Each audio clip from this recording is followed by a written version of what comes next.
नमस्कार, न्यूज 18 मध्य प्रदेश छत्तीसगढ़ देख रहे हैं आप। सुपरफास्ट खबरों का रुख करें उससे पहले अहम खबर ओरछा से, जहां मछली पकड़ने गए 5 युवक नदी में फंस गए हैं। जामनी नदी का पानी अचानक बढ़ने से ये हालात बने हैं और 5 युवक बताया जा रहा है कि जो टापू नुमा जगह पर फंसे हुए हैं जामनी नदी के बीच में। दरअसल मछली पकड़ने ये सभी गए हुए थे और उसी दौरान अचानक जामनी नदी का जलस्तर बढ़ गया और इसके बाद ये सभी वहां फंसे हुए हैं। हालांकि रेस्क्यू के लिए एसडीआरएफ की टीम जरूर पहुंच चुकी है, हालांकि अभी तक रेस्क्यू नहीं किया जा सका है। कोशिशें जारी हैं इन सभी युवकों को वहां से निकालने की। नदी के बीच दरअसल टापू पर ये 5 युवक फंसे हुए हैं।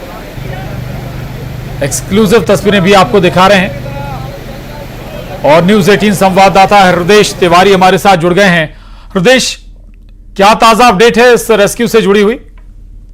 देखिए, अभी जस्ट इन लोगों को रेस्क्यू करके सभी 4 युवकों को निकाल लिया गया है और जो एसपी और कलेक्टर है, इन दोनों लोग मिलके ये जो लड़के हैं इनको समझाइश दी जा रही है कि इस तरह जब भी नदी उफान पर हो या इस तरह का मौसम हो तो वहां पर नहीं जाना है। और साथ ही साथ एहतियातन कलेक्टर और एसपी ने आदेश भी जारी किए हुए हैं। आसपास के जो नदी के किनारे गांव है तो उनमें मुनादी पिटवा दी जाए और गांव में ये खबर बता दी जानी चाहिए कि नदी के किनारे इस मौसम में किसी को भी नहीं जाना है, जिससे इस तरह की जो घटना है उसको दोहराया ना जा सके। जी बिल्कुल, चलिए रहिएगा, मैं लौट रहा हूं आपके पास। लेकिन बड़ी खबर यही है इस वक्त की कि सभी जो युवक हैं उन्हें सुरक्षित निकाल लिया गया है, उनका रेस्क्यू कर लिया गया है। प्रशासन ने 5 युवाओं को सुरक्षित निकाल लिया है। जामनी नदी के बीच जो टापू पे फंसे हुए थे 5 युवक, प्रशासन ने और एसडीआरएफ की टीम ने उन्हें वहां से सुरक्षित निकाल लिया है और समझाइश भी दी गई इन 5 युवकों को कि जब अगर मौसम खराब हो तो ऐसी जगहों पर जाने से बचें ताकि कोई घटना घटने से ना घट जाए या फिर ऐसे हालात फिर ना बन जाएं कि आप कहीं फंस जाएं। तो समझाइश दी गई है हृदय। लेकिन ये वाकई ऐसा नहीं है कि पहली बार इस तरह के मामले सामने आ रहे, बावजूद लापरवाही बरती जाती है और फिर ऐसे हादसे होते हैं। जी, निश्चित तौर पर ये बात बिल्कुल सही है कि समझाइश देने के बावजूद भी लोग नहीं मानते हैं। तो निश्चित तौर पर प्रशासन के लिए और उनके परिवारजन के लिए ये कहीं ना कहीं सरदर्द बनता है, क्योंकि इस समय पूरा प्रशासन, एसपी, कलेक्टर और एसडीआरएफ की टीम, पूरा प्रशासन रेस्क्यू वाले जो जगह है वहां पर मौजूद है। तो और उसके साथ साथ लोग भी यहाँ पर मौजूद है। तो कहीं ना कहीं जो इस तरह की, इसीलिए कलेक्टर और एसपी ने एक साफ निर्देश दिए हैं कि जो नदी के किनारे वाले स्थान है वहां पर एहतियातन मुनादी पिटवा दी जाए और उनको पूरी तरह से समझाइश दी जाए कि लोगों को नदी के किनारे इस मौसम में नहीं आना है। बिल्कुल हृदय, थोड़ा सा उस रेस्क्यू ऑपरेशन के बारे में भी बताइएगा, चूंकि 5 लोग थे, क्या एक बार से ही नाव में सभी लोगों को ले आया गया इस तरफ या फिर एक 2 युवाओं को कर या एक 2 युवाओं का रेस्क्यू किया गया? देखिए, जो 5 लोग मछली पकड़ने गए थे वो टापू पर वहां पर पहले से थे। तो 2 युवकों को रस्सी के किनारे पहले इनको निकालने की कोशिश की गई। तो जो रस्सी के सहारे उनको निकालने गए थे वो युवक को भी वहां पर फंस गए थे। उसके बाद एसडीआरएफ की टीम आई, उन्होंने बोट डाली और पूरा एक मुआयना करते हुए उन्होंने पहले मुआयना किया। उसके बाद जिस जगह पे टापू, जिस जगह पे ये लोग फंसे हुए थे वहां पर पहले 5 युवकों को निकाला। उसके बाद दोबारा से नाव वहां पर ले जा करके जो एसडीआरएफ के जवान मौजूद वहां पर थे, जो के लिए गए थे, जो फंस गए थे, उनको बाद में निकाला गया है।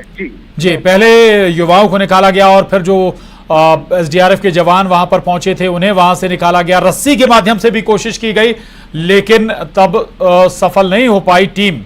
अभी भी जामनी नदी का जलस्तर बढ़ा हुआ है हृदय? जी, निश्चित तौर पर, क्योंकि जब मालवा अंचल और भोपाल वाले इलाके में जब ज्यादा बारिश होती है तो ये बुंदेलखंड और ओरछा से निकलने वाली ये जो नदियां हैं बेतवा और जामनी, इसका जल स्तर जल्दी ही बढ़ जाता है, क्योंकि करीब 12 घंटे से ओरछा और उसके आसपास का जो पूरा इलाका है, निवाड़ी जिले का जो पूरा इलाका है, वहां भी बारिश हो रही है। तो जो इन दोनों नदियों की सहायक नदियां हैं वो भी इन नदियों के जल स्तर को कहीं ना कहीं बढ़ा देती है। ठीक है, ठीक, अभी कुछ जो आने वाले जो समय है, ठीक है हृदेश, वो इस तरह। शुक्रिया आपका इस पूरी जानकारी के लिए, धन्यवाद। तो पांचों युवा अब सुरक्षित हैं।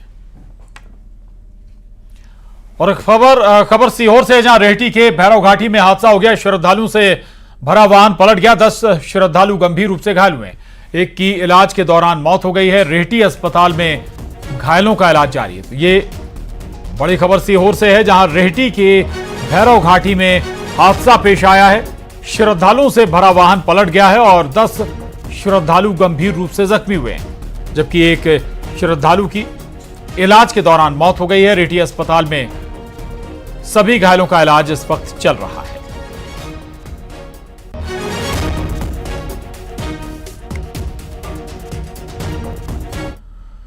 खबर शाजापुर से, जहां बस के पहिए से चिंगारी उड़ गई और धुआं उठ गया। धुआं उठते ही देख यात्री वाहन से नीचे उतर आए। मौके पर फायर ब्रिगेड की गाड़ी भी बुलाई गई। समय रहते आग बुझाई गई। आग पर काबू पाने से बड़ा हादसा टल गया। चार्टर्ड बस थी ये और बस में यात्री भी सवार थे। अचानक जब आग उठती लोगों ने देखी तो तुरंत ही वाहन से लोग नीचे उतर गए और इसके बाद फायर ब्रिगेड को खबर दी गई। फायर ब्रिगेड की मदद से आग पर काबू पाया गया और बड़ा हादसा होने से टल गया।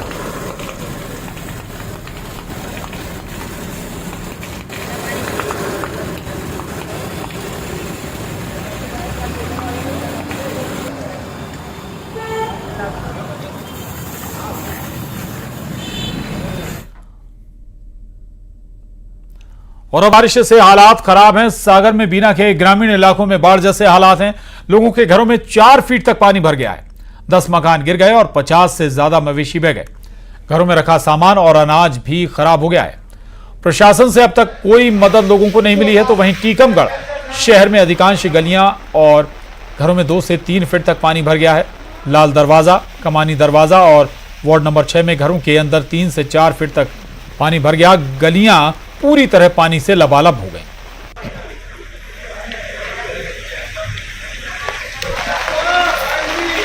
आजा जल्दी। इधर भिंड जिले में करीब पिछले 2 घंटे से झमाझम बारिश का दौर जारी है। तेज हवा के साथ हो रही जोरदार बारिश की वजह से लोगों को उमस भरी गर्मी से बड़ी राहत मिली है। वहीं मूसलाधार बारिश की वजह से शहर की सड़कें जलमग्न हो गई हैं। दफ्तरों में पानी भर गया।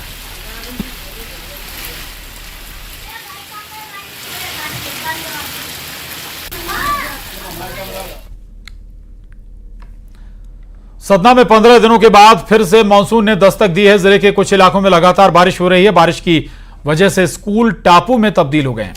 बच्चों की पढ़ाई पूरी तरह ठप हो गई है। बच्चों को पानी के बीच से स्कूल जाना पड़ता है। साथ ही स्कूल के भवन भी जर्जर हैं। बच्चों और शिक्षकों का स्कूल आना किसी बुरी घटना को न्योता देने के बराबर है। स्कूल के प्रिंसिपल का कहना है कि हर साल बारिश में स्कूल का यही हाल रहता है। हमने कई बार बड़े अधिकारियों को इसकी जानकारी दी, लेकिन आज तक इस ओर कोई काम नहीं हुआ।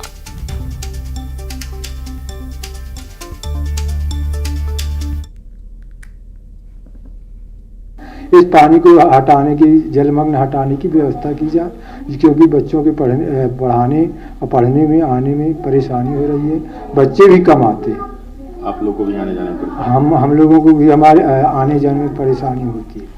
हम आ जा नहीं पाते हैं और न बच्चे आ पाते हैं। तो बरसात के मौसम में मैं देख रही हूँ यहाँ पे बहुत दिक्कत है। पूरा मैदान पानी से भरा हुआ है, जिससे आने जाने का मार्ग अवरुद्ध हो गया है, जिससे बच्चे भी नहीं विद्यालय आ रहे हैं। हमें भी आने जाने में दिक्कत हो रही है।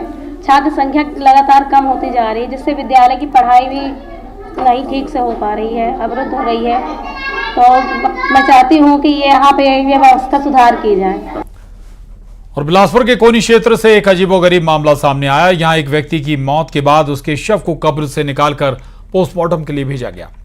दरअसल मृतक की पत्नी का आरोप है कि झोलाछाप डॉक्टर की लापरवाही के कारण उसके पति की जान चली गई। शिकायत पुलिस ने मजिस्ट्रेट से अनुमति लेकर शव को कब्र से निकाला और पोस्टमार्टम के लिए भेजा। इधर स्वास्थ्य विभाग का कहना है कि यह मामला अब तक विभाग के संज्ञान में नहीं आया है, लेकिन ऐसे मामले में पोस्टमार्टम रिपोर्ट आने के बाद ही सच का पता लग पाएगा। और इसके साथ ही इस बुलेटिन में बस इतना ही, लेकिन खबरों का सिलसिला न्यूज 18 मध्य प्रदेश छत्तीसगढ़ पर लगातार जारी है।